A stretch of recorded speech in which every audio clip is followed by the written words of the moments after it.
السلام عليكم ورحمه الله وبركاته. الفيديو ده بقى يا جماعه دي البرفانات بتاعتنا للناس اللي بتقول لي احنا عايزين حاجه نوع زيت يكون فواح وثابت واحط منه جرامات بسيطه يعمل معايا شغل كتير في الازايز، يعمل معايا ازايز كتير وفي نفس الوقت يبقى ثابت وفواح.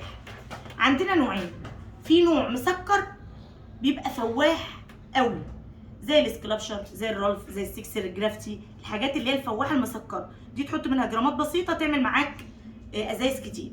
في نوع تاني برضو اللي هي الزيوت الداكنه.